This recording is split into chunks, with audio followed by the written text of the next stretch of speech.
Oníbàárò dání àjà. Báyìí. Ṣé ti ṣe tán? O ṣì ń lò lọ́wọ́. Ṣé kí n máa 14? Ṣé o yá? The next number. The next number. No, not there. Yeah. Next.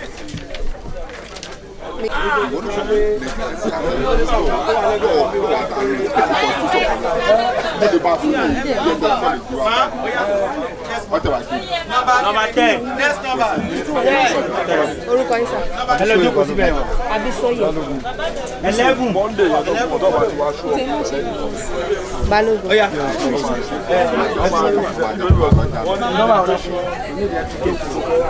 Wọ́n gbìyànjú ṣẹ́gun yín ṣiṣẹ́. Orí fóònù ti wà fún pọ́ọ̀sì.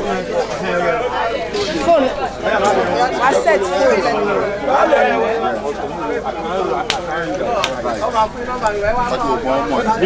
Dego. Tí lè bí máa pọ̀ sí.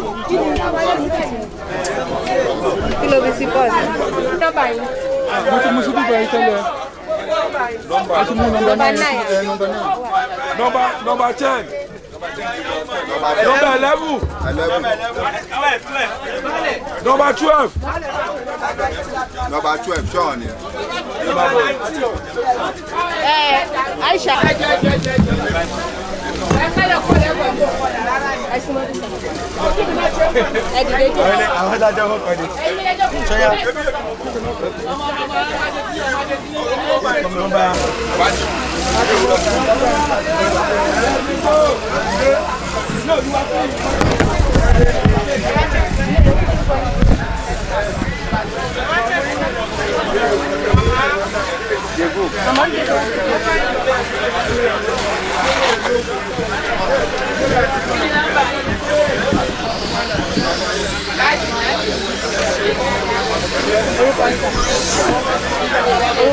And I check when. For you.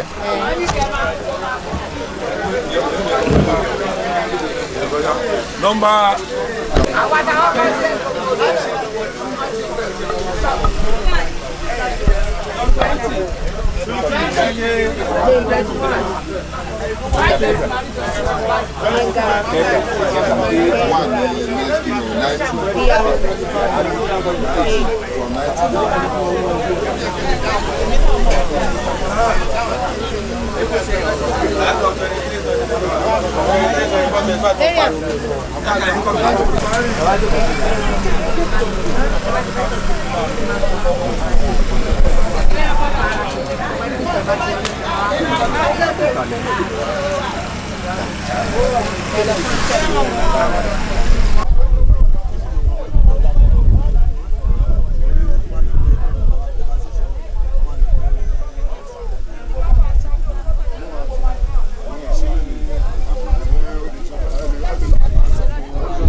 district.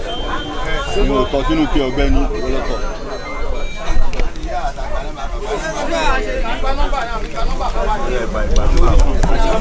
Nọ́mbà 4 ni mo wà.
It's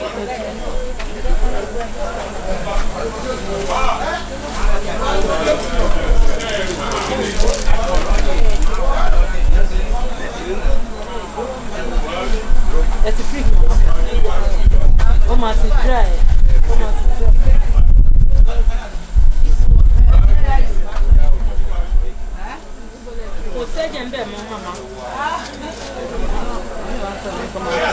Tomaro raba yín ṣe.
Oni eléyìí lẹ́ẹ̀mejì ojúmọ́, eléyìí lẹ́ẹ̀mẹ́ta. Kí ni reason tí wọ́n fi fún yín oògùn yìí?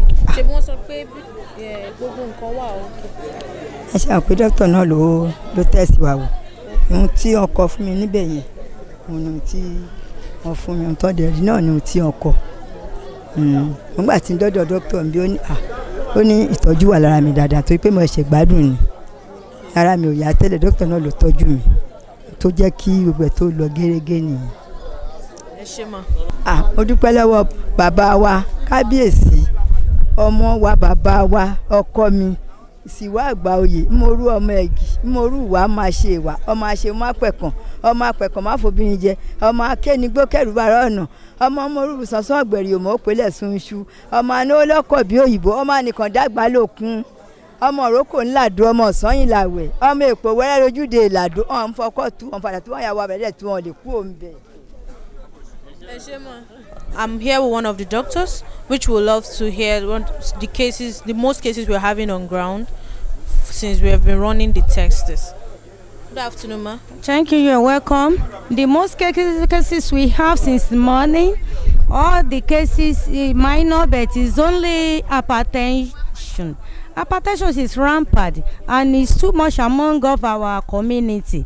That's the reason why we need to be checking their blood pressure always. Even though the malaria is minor, but we look at it that all the blood pressure is increasing among all the communities. Since morning we are testing, we are taking care of them. We look at it in aspects that the high blood pressure is too much. Thank you very much, ma. Thank you. You've run your test, so what did they say is really wrong with you? What was the drugs they gave you for? The drug they gave me, they said my temperature is okay. I just have a small malaria. And they gave me these drugs to be using it for what they saw about me. I had malaria. Thank you very much, sir. So what do you have to say of KBC for hosting this program? It's a very interesting something, the program. As the chief, I am the chief of this kingdom. I'm the kingdom, really. I'm the Elitu in council. I'm the one of the chief in council. So I appreciate him because such a thing have never happened in this our land before. I appreciate him for doing this for our people. So we pray for him to live long on his throne. Thank you very much, sir. Though the tests have been okay, but the most issues we have here now is high blood pressure. Most of the cases we've been having, as in we are under vital sign, we are checking vital sign. Most of the cases we have almost, let me say, 60% of high BP and the 40% for normal BP. That's all. And there's not much. 30%. Thank you very much. Okay, my name is Mariam. I'm a HIV counselor tester. And so far, we've been doing it since morning. So far, the turnout has been good. People have been eager to test, and yes, we've seen some reactive or positive cases. We've seen but mostly negative cases too. we've seen. Thank you. Ẹ ti ṣe gbogbo test ẹ fẹ́ ṣe. So oògùn tí wọ́n fún yìí ṣé tí malaria ni àbí hypertension àbí tí wọ́n fún yìí ṣé tí malaria àbí ibà. Okay. Gbogbo test ẹ ṣe ṣó wà okay. Oníṣẹ́ bàbá wa rẹ̀ èèyàn dánwó dé mẹ́ma. Then nǹkan gbogbo tí mo ṣe ó ti ṣe. Ó wà okay.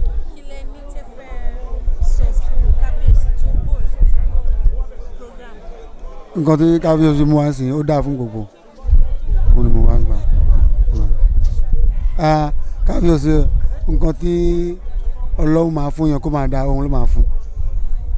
Máa fún ọmọ ẹ ó máa gbádùn ìyàwó ẹ máa gbádùn fámìlì ẹ pàápàá ó máa gbádùn ni bàtà ẹ ó máa pẹ́lẹ́sẹ̀ bẹ́ẹ̀ ni Ọlọ́run máa ṣe. Good day, sir. So, sir, as one of the major member of the ONISIWO family, what do you have to say about this ongoing medical program holding here, and what do you have to say about the recent Oba of the ONISIWO kingdom? Yeah, thank you very much. The medical screening, the medical exercise is the first of its kind in the ONISIWO kingdom. Not only ONISIWO kingdom, on all the Aori community along these axis. And we really appreciate the effort of our new cabinet. He has introduced a lot of innovation, being an educated person.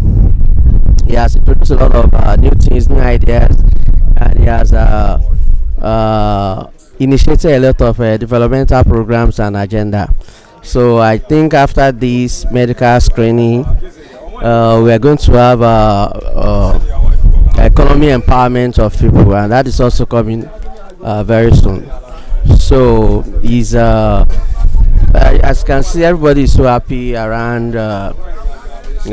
He's a man of the people. Everybody loves him, and he has the love of people, and is passionate about this community. As he be the Oba, like a lot of Obas have come to the throne of ONISIWO. Achievements or what improvement has it been since he has been on the throne? Yeah, talking about the achievements, he has achieved a lot, and I will only summarize some of them, mention some of them. Like the first thing he did was to unite the family, ONISIWO family, as we know. For when during the reign of the former king, the late king, the family were in crisis for 39 years. So when the current cabinet, that is His Royal Majesty, when he came on the throne, the first thing he did was to unite the family together. And people like me, that's when I started coming to the community. People living abroad, they started coming home, and we started contributing our quota to the development of the community. So he was able to bring the family together because he's a man of the people, as I said earlier. And secondly, on our land, we have so many legal issues on our land, with MPA, with Samsung, with Navy, with Army, and that one was left undone for over 40 years. So when he came on throne, the first thing, part of what he did was to initiate a court process to ensure that we have absolute control of the ownership of our landed property, and also to liaise with all those companies in terms of employment opportunity, in terms of to enforce the local content policy on all the companies that operate within our river bank and our waterways, so that they can be able to ensure economic empowerment of the people in terms of contracts. When they want to award contract, that local content policies should be strictly followed. So he was able to set up central working committee with a liaison officer that will liaise with all the companies on our land, so that the central working committee, the essence of the central working committee is to ensure that our sons and daughters there are employed. For now, most of the companies that operate on our land, if they want to employ, they will go to Port Harcourt, they will go to Rivers, they will go to Ibadan, Abeokuta to employ people. And most often, when we go to them to go and challenge them, we don't have the backing of our cabinet. That was the former cabinet. So when he came on board, so what he did was to form that central working committee to ensure adequate representation of our people, so that when anytime most of the company operating on our land now, anytime they want to recruit now, they have to consult the central working committee. So the central working committee that will now announce to the community which of our daughter has qualification in that area. Samson want to recruit to NDO. How many of our daughters are qualified for that position? So he has been able to do that. And also, part of what he has done so far is educational empowerment of our people, educational development of our people. If you walk around the community, you are going to see our primary school has been refurbished, courtesy KBCF. Our secondary school too, courtesy KBCF. So, and when it comes to during the exam period, whatever, you see, so he has done a lot by, we have a lot of indigent people when you look at our community. So he does finance them, finance their education, pay for their GC, and pay for the tuition of the pay WAEC fee, NECO fee, WAEC fee, school tuition for some children that their parents were unable to afford the tuition up to university level. Really, the ONISIWO, the Oba Muhammad Adio Yusuf, His Royal Majesty, is really a philanthropist.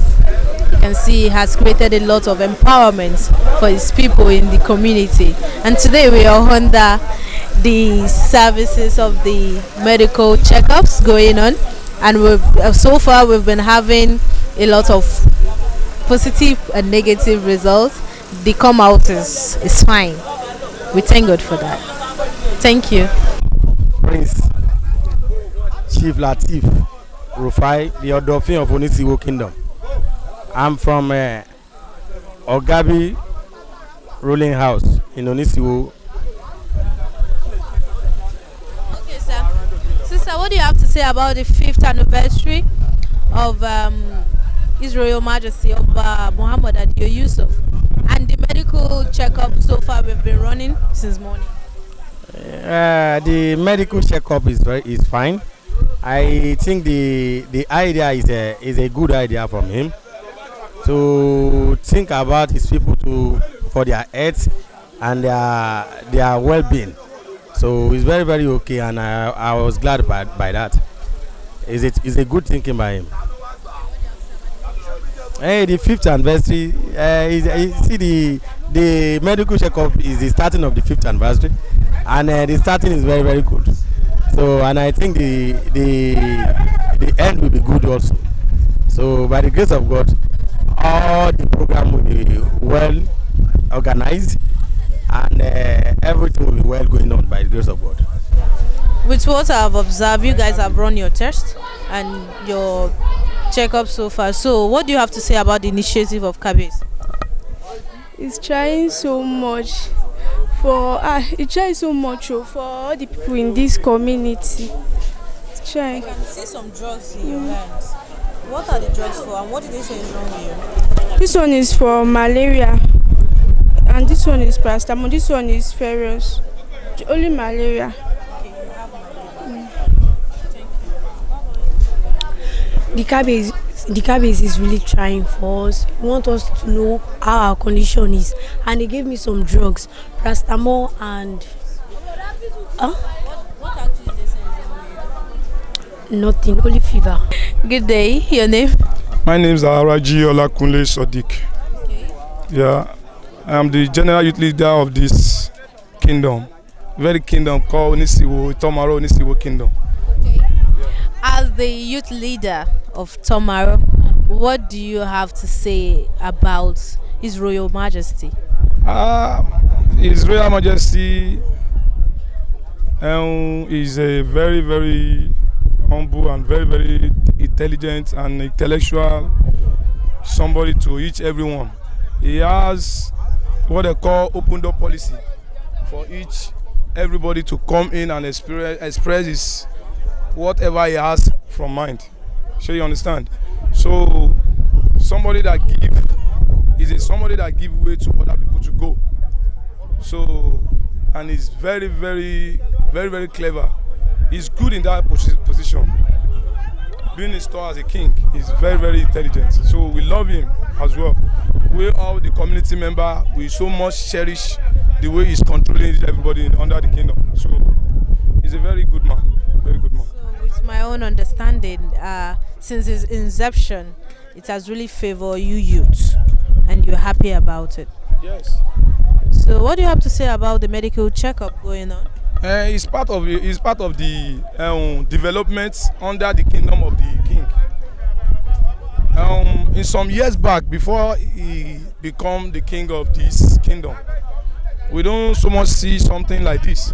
But today, under his kingdom, he has been bringing out this development, and we have been cherishing.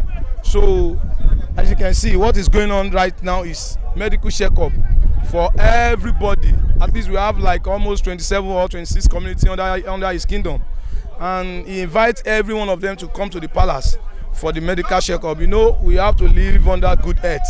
So if there is a good health, we will live comfortably within ourselves. So we are facing a lot of challenge, a lot of problem in Nigeria these days. First and foremost, this is what we have to go through. Check up, and it's very, very okay. And you can see, if you can see, we have the old man, we have the young one, we have the teenager. Everybody is coming for the check up. It's a very good idea, and we love it. We love it. Thank you. Thank you very much.